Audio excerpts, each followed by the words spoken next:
Olá pessoal, aqui quem fala é o Eric Machado do canal Entendendo Direito e hoje eu estou conversando com o Dr. Roberson Pozobon. Doutor, eu gostaria de agradecer por ter aceito o convite, é realmente um prazer ter você aqui no nosso congresso. Imagina, o prazer é todo meu. Tá certo. Então, apresentando um pouquinho do doutor, ele é procurador da República aqui em Curitiba, é um dos integrantes aí da Operação Lava Jato. Ele é graduado e mestre pela PUC de Curitiba, da PUC Paraná de Curitiba. E nós vamos conversar hoje sobre as 10 medidas anticorrupção propostas pelo Ministério Público Federal. Então vai ser um papo muito legal e eu gostaria de perguntar, desde já, para abrir o assunto, o que são essas 10 medidas, etc. O que são as 10 medidas? Perfeito. Bom, para trazer essa resposta, eu vou voltar um pouquinho no contexto em que surgiram essas medidas, né? Essas 10 medidas, elas são medidas legislativas que têm por objetivo modificar o nosso sistema para torná-lo mais eficiente no combate à corrupção. E elas surgiram em um contexto da própria Operação Lava Jato, que serviu para mostrar a todo o povo brasileiro o quão danosa é a corrupção, o quão ela está imbricada, quão ela está ligada com os contratos e licitações públicas e de que modo ela altera e prejudica o bom desempenho do Estado. Então, a partir dessas diversas fases da Operação Lava Jato, nós fomos vendo que a corrupção estava arraigada, que praticamente a regra do jogo nas licitações de contratos públicos era a corrupção. Então, nesse contexto, a população brasileira, de um modo geral, começou a enxergar na Operação Lava Jato uma oportunidade de mudança, né? E nós passamos a ser procurados por pessoas que falavam: olha, a gente confia que o trabalho de vocês vai ter a capacidade de alterar esse cenário calamitoso do Brasil em termos de corrupção. E isso passou a ser uma, duas, como víamos, eram diversas pessoas que estavam depositando suas confianças num caso. Só que aí esse depósito de confiança num caso, um caso específico, um grande caso, mas um caso que só não tem a oportunidade de alterar o sistema, foi o que nos motivou a buscar, junto de especialistas, junto da experiência internacional no enfrentamento da corrupção, alternativas para mudar o nosso sistema justamente nas brechas, né? Justamente naqueles pontos específicos que permitiam, tornavam a corrupção um negócio lucrativo no Brasil. Então, se nós formos analisar o cenário de 10 anos atrás, ou não precisamos ir tão longe, de 5 anos atrás, nós vamos enxergar um cenário de praticamente absoluta impunidade no que tange aos delitos de corrupção e de colarinho branco. Então nós vemos, são raríssimos os casos que nós temos antes de 2010, de pessoas, de empresários, de agentes públicos e políticos efetivamente responsabilizados por atos de corrupção, o que não quer dizer que eles não fossem praticados. Nós sabemos que de longa data a corrupção é praticada no Brasil, né? Então a questão é: como nós podemos alterar isso para que não seja só a Operação Lava Jato, ou a operação, ou no caso Mensalão, ou as diversas outras operações surgindo, que foram surgindo respostas efetivas à corrupção, mas o sistema como um todo, né? Como prevenir a corrupção? E aí, buscando a partir de uma série de experiências, infelizmente mal sucedidas, onde nós vimos que o sistema não se mostrava eficiente, que nós buscamos propor algumas alterações legislativas, o suprimento de algumas lacunas na nossa legislação que tornassem o sistema mais eficiente em 3 diferentes frentes. A frente da prevenção, a frente de um processamento e investigação mais eficiente da corrupção e a frente da recuperação dos valores que foram desviados. Então, esse é o contexto geral das 10 medidas. Elas têm por objetivo justamente tornar o sistema mais eficiente, mais célere, mais efetivo no enfrentamento da corrupção, na sua prevenção e no retorno daquilo que foi desviado para os cofres públicos. Legal. E Claro, todas as 10 medidas elas são muito importantes e buscam mudar todo o cenário, mas eu gostaria que você citasse alguns exemplos ou os principais exemplos na sua visão que essas medidas trazem de diferente, né? O que elas buscam mudar? Perfeito. Bom, se nós formos analisar as 10 medidas, que agora é importante dizer, também, desculpa, antes de até de responder a sua pergunta, é importante nós mencionarmos em que estágio elas estão, né? Então, optou-se num primeiro momento por submeter essas medidas à população brasileira para ver se era da vontade da população, de todos os cidadãos brasileiros, endossar essas medidas, e nós tivemos a grata surpresa de contar com mais de 2 milhões de assinaturas em menos de um ano, então, de apresentação dessas medidas ao público. Então, a partir dessa coleta de mais de 2 milhões de assinaturas, elas foram submetidas ao Congresso na forma de uma lei de iniciativa popular. E, por questões políticas e por questões até burocráticas nas leis de iniciativa popular, ela recebeu o endosso de alguns parlamentares e se tornou o projeto de lei 4850 de 2016. Então, esse projeto é um projeto unificado, mas lógico, seguindo a vertente, ele unificou em si as 10 medidas. Em vez de termos 10 projetos de leis esparsos, nós temos um grande projeto que engloba essa série de questões. Por que isso? Em primeiro lugar, para evitar que não haja uma discussão de todos os pontos. Nós, logicamente, o cenário ideal seria que todos os pontos fossem aprovados, mas, ao menos, se isso não for possível, nós gostaríamos que todos eles fossem discutidos de uma forma conglobante, na medida em que é um pacote de combate à corrupção. Talvez, se você só tiver aprovado uma ou duas medidas, você não tenha o mesmo efeito de aprovar o pacote que vai enfrentar todos esses pontos. E nessa medida foi instituída uma comissão parlamentar específica para analisar esse projeto de uma forma unificada. Ao invés de você ter aquele trâmite legislativo ordinário, que passaria por todas as comissões da Câmara dos Deputados, contando com debates esparsos em cada uma delas, foi reunida em uma comissão mista em que as lideranças indicaram os seus nomes e ali a discussão se dará de uma forma conglobada. Então, respondendo agora a sua pergunta, vamos citar algumas das medidas que esse projeto contempla. A primeira delas é uma medida que tem por finalidade a prevenção. Então, essa medida ela se destaca, em primeiro lugar, por reverter uma série de recursos que hoje são expendidos com publicidade institucional, digamos, propaganda de feitos do governo, para uma publicidade voltada ao esclarecimento da população no que tange aos efeitos danosos da corrupção. Então, de acordo com essa medida, um percentual da verba, das verbas destinadas à publicidade e propaganda governamental seriam um percentual fixo, que varia de 10% a 20%, seriam destinados exclusivamente para medidas, campanhas que têm por finalidade orientar a população no que tange aos efeitos deletérios da corrupção, no que tange como se portar diante de um ato corrupto, como reportar esse ato às autoridades e assim por diante.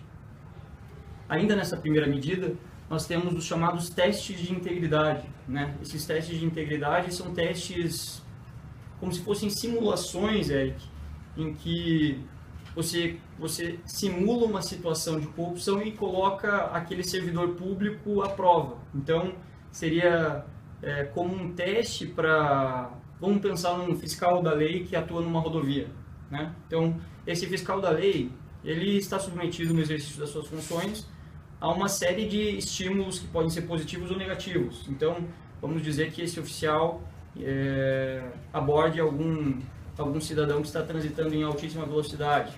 E aí, ao conversar com esse cidadão, pode vir a acontecer uma oferta, um oferecimento de uma vantagem devida. Esse funcionário, esse agente da lei, ele deve estar preparado com uma resposta pronta frente a um estímulo como esse. Então, o que os testes de integridade fariam seria colocar ele sob uma prova, e aí não seria um cidadão, mas sim um agente da corregedoria disfarçado, ou, enfim, alguém que estaria simulando uma situação para ver como ele ia se portar. E a partir do seu comportamento nessa nessa situação simulada, se tomariam providências, a depender, logicamente, da gravidade ou não do seu comportamento. Se ele se portasse muito bem, receberia um elogio. Se ele se portasse de uma forma não muito boa, mas também não não ilícita, seria talvez encaminhado para um curso e assim por diante. Então, isso é bom porque permite que a administração tenha um monitoramento par e passo dos seus servidores, mostrando que eles devem estar preparados para todos os tipos de estímulos. Ainda nessa frente, nessa primeira medida no âmbito da proteção, da prevenção e proteção de práticas corruptas, nós temos a figura do sigilo do informante confidencial ou do sigilo da fonte para que você possa iniciar investigações. E isso tem por finalidade o quê?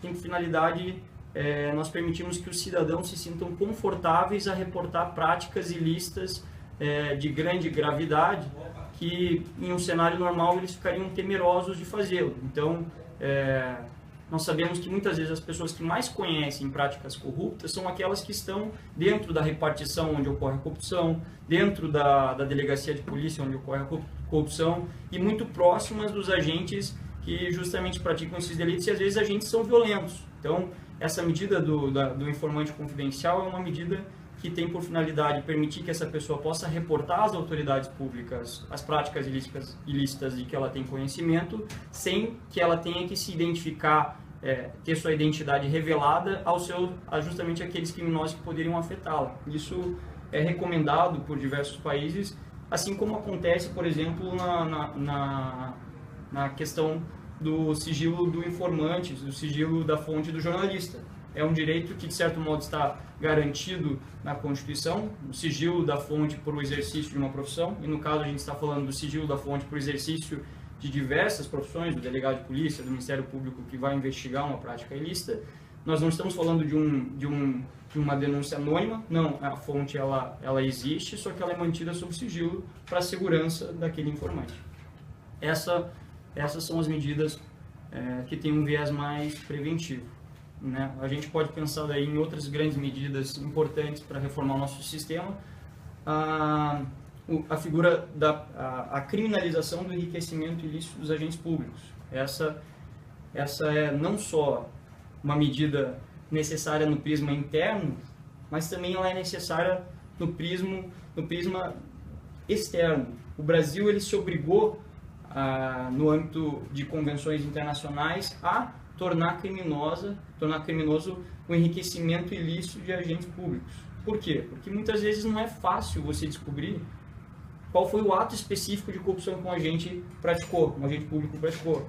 Por outro lado, você pode saber que o patrimônio que ele detém, com iates, contas em Mônaco, viagens multimilionárias, é manifestamente incompatível com os seus vencimentos. Então, criminalizando o enriquecimento ilícito de agentes públicos, você traz, em um primeiro plano, a necessidade de que haja probidade na administração pública. Não se trata de um procedimento como alguns críticos colocam de caça às bruxas, não se trata disso, mas você coloca à prova patrimônios manifestamente incompatíveis com os vencimentos desses servidores. Lógico que se ele explicar, olha, recebi uma herança, olha, eu investi muito bem na bolsa, olha, eu fiz isso ou aquilo, não há ilicitude nenhuma no enriquecimento do agente público. O que há é uma ilicitude no enriquecimento criminoso de um agente público. Então, essa é uma medida também recomendada por ONGs internacionais, como Transparência Internacional, como também recomendada pela ONU, é uma medida muito importante. Ainda no prisma do direito penal, nós, no âmbito das 10 medidas, nós entendemos que há uma certa discrepância entre a gravidade de práticas corruptas com a pena que a elas é estipulada em nosso ordenamento jurídico. E por que isso? Porque a esmagadora maioria dos crimes contra a administração pública tem sua pena mínima de 2 anos no máximo. Então, em um cenário, tudo bem, pena de corrupção ativa e passiva, de 2 a 12 anos, mas em um cenário, na interpretação que se tem hoje, jurisprudencial, o entendimento jurisprudencial que se tem da dosimetria da pena, nós sabemos que, no mais das vezes, a pena que é estipulada ela se aproxima do mínimo, nunca do máximo. Então, esse efeito pena de 2 a 12 anos, ele é muito mais um efeito psicológico, que para quem conhece minimamente o direito sabe que ele não vai funcionar, do que um efeito prático. Então, o que nós vemos no mais das vezes é que delitos graves de corrupção são apenados com penas menores de 4 anos, às vezes de penas mínimas de 2 anos, são substituídas por penas restritivas de direito, são substituídas por serviços comunitários ou por cestas básicas, e isso não traz uma resposta efetiva, proporcional ao delito que é praticado. Então, numa dessas 10 medidas, se propõe aumentar a pena mínima dos delitos de corrupção e tornar ela proporcional ao montante do dinheiro desviado. Então, quanto maior for os valores desviados, as práticas corruptas, maior será as penas. Nada mais razoável em se tratando de um delito cujo mote, cujo estímulo é o enriquecimento ilícito, né? Então, isso é um outro contexto.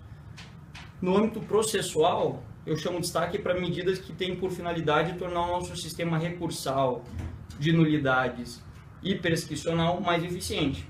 Nós sabemos hoje que por um longo período, que até pouco tempo atrás, a melhor defesa para réus, para investigados que praticaram graves crimes era postergar o processo tanto quanto possível até chegar a uma prescrição. Então, já ouvi de vários advogados o seguinte comentário: olha, no mérito eu não consigo me defender, mas eu posso interpor aqui tantos recursos e fazer com que esse exercício do direito da defesa que é necessário, ele seja exacerbado a tal maneira que eu vislumbro, somado a um grande número de ações que pende de julgamento no judiciário, eu vislumbro uma possível prescrição para o meu cliente. Então, isso está errado? Do ponto de vista do advogado, ele está exercendo a melhor defesa para o seu cliente, correto? Mas o que está errado é o sistema permitir isso. O que está errado é o sistema permitir os embargos, os famosos embargos de declaração, dos embargos de declaração, dos embargos de declaração, dos embargos de declaração. Poxa, vamos ser razoáveis, né? Então, nós já vislumbramos nessa seara recursal um grande avanço, que foi um avanço que não foi legislativo, mas foi um avanço jurisprudencial, que foi justamente a decisão do Supremo Tribunal Federal, que permite hoje sejam executadas penas, com sentenças condenatórias confirmadas em segundo grau, em segunda instância recursal. Então, isso fez com que uma perspectiva de julgamento que demoraria 15, às vezes 20 anos e redundaria na prescrição, possa ser executada em muito menos tempo que isso, né? Então, é necessário dizer que isso se alinha com as expectativas de diversas democracias, berços das garantias individuais, como, por exemplo, Estados Unidos, França, uma série de outros países. Em nenhum país do mundo se espera o julgamento de um recurso pela Corte Suprema para que se possa executar uma sentença. Então, é algo sobre o que devemos refletir. Igualmente no prisma da prescrição, nós temos alguns institutos ainda muito teratológicos, retrógrados. Então, é possível você ter uma justificativa para iniciar uma investigação, para iniciar uma ação penal, e aí no meio do caminho você perde esse direito. Por quê? Porque a pena que foi estipulada em sentença, a pena que foi aplicada, seja no primeiro grau, seja no segundo grau, ela faz um cálculo retroativo e a prescrição passa a aplicar lá na frente. Ou seja, você tem a possibilidade de iniciar a ação, mas daí depois dizem, opa, você não devia ter iniciado. É uma coisa que você tenta explicar para juristas estrangeiros e eles não entendem, porque não é razoável, né? Então, para corrigir todas essas falhas é que foram propostas essas 3 medidas, né? Medidas para tornar o nosso sistema recursal, prescricional e de nulidades algo razoável, né? Algo que permita, sim, o exercício da defesa na sua forma mais justa, com certeza, mas que não permita que a sociedade seja afetada por abusos na área judicial. Então, e por fim, temos as medidas que têm por finalidade permitir o confisco alargado de bens, né? Então, são medidas que permitem que nós possamos atacar, ir atrás do patrimônio de agentes criminosos e ressarcir o erário, não tornando essa atividade uma atividade benéfica para o criminoso e maléfica para a sociedade, né? Então, não podemos ter em se provando um crime, em se provando uma conduta criminosa, não há que se distinguir entre o patrimônio do criminoso. Isso foi produto específico do crime de corrupção que você praticou, isso aqui não foi, então isso aqui está resguardado. Não é assim. O patrimônio, ele é um bem fungível, ele se confunde. Então, à medida em que alguém se enriqueceu ilicitamente, seja total ou parcialmente, é necessário que todo o seu patrimônio responda aos delitos em que praticou. Então, relacionado ainda à questão da tramitação, né, dessas 10 medidas, atualmente, em qual ponto da tramitação que está esse projeto de lei? Pois então, as mais de 2 milhões de assinaturas, 2 milhões de assinaturas foram submetidas ao Congresso, houve a recepção dessas assinaturas e a autuação delas. O presidente da Câmara designou que fosse constituída uma comissão parlamentar para analisar essas questões. Essa comissão ela já foi instituída no âmbito da Câmara dos Deputados, os integrantes dessa comissão já foram indicados por cada um dos partidos, pelas lideranças dos partidos, e do mesmo modo já foram designados o presidente e o relator desse projeto, do projeto 4850, e hoje estamos na iminência de que sejam iniciadas as discussões sobre essas medidas legislativas.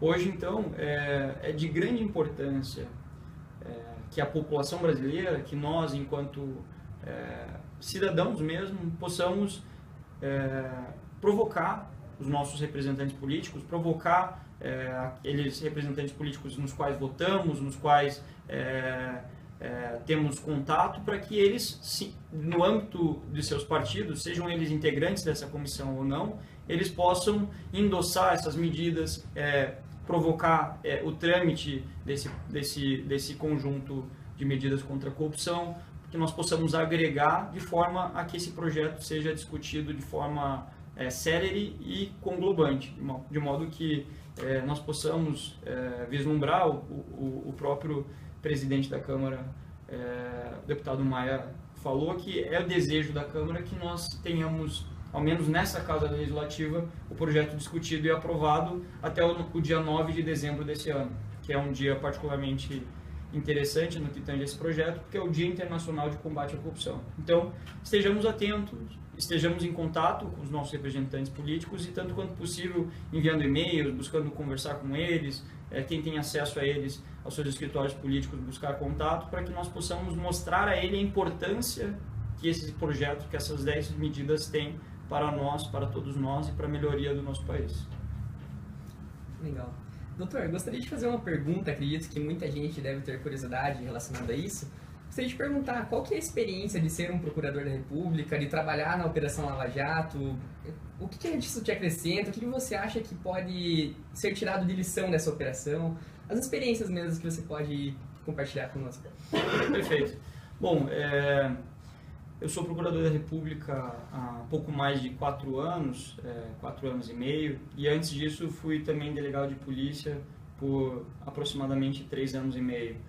Então, em ambas as carreiras eu tive oportunidades muito interessantes, muito legais, no sentido de melhorar o exercício da minha profissão. Então, toda a experiência que eu acumulei como delegado de polícia, hoje ela serve bastante aqui no exercício das atividades na Força Tarefa, que é uma dinâmica muito particular e muito interessante.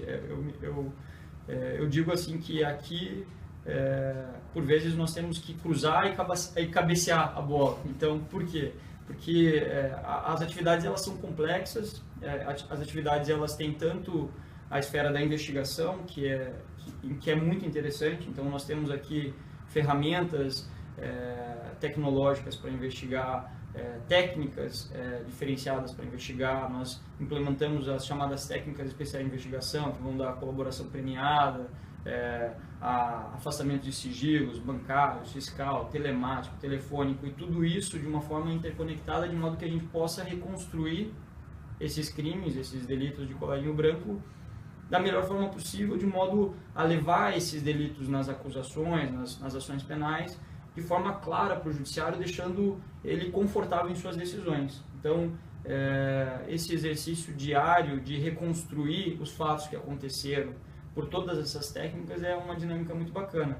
E aqui no âmbito da Força-Tarefa também nós não nos limitamos a isso, né? Nós temos também atuação no viés da proteção do patrimônio público e nessa tutela, seja por meio de ações de improbidade, seja por meio da celebração de acordos, termos de ajustamento de conduta, nós temos já resultados significativos em 2 anos de atuação. Então, já foram mais de 3 bilhões de reais que foram restituídos aos cofres públicos. Então, no nosso dia a dia aqui nós temos contato muito próximo com diversas autoridades no Brasil e no exterior. Nós realizamos reuniões para tornar o nosso sistema de investigação mais eficiente com autoridades estrangeiras, Suíça, Panamá, Estados Unidos, uma série de países.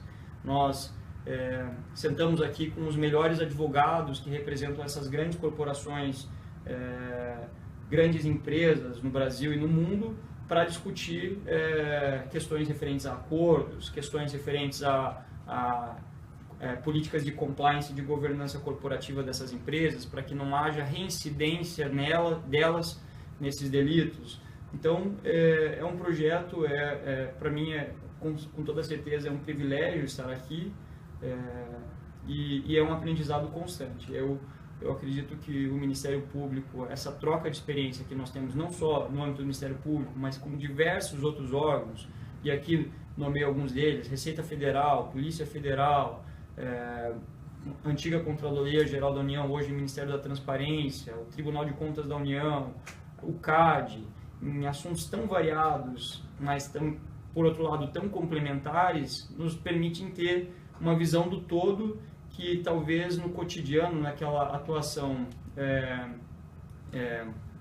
de uma procuradoria de interior, isso demorasse muito mais tempo. Então, às vezes aqui a gente começa um dia com uma agenda, ao meio-dia a gente tem outra agenda, ao final do dia já é outra agenda, porque as urgências, as emergências, as demandas, elas são muito ricas e muito dinâmicas. Então é muito legal poder trabalhar e de algum modo contribuir para a reconstrução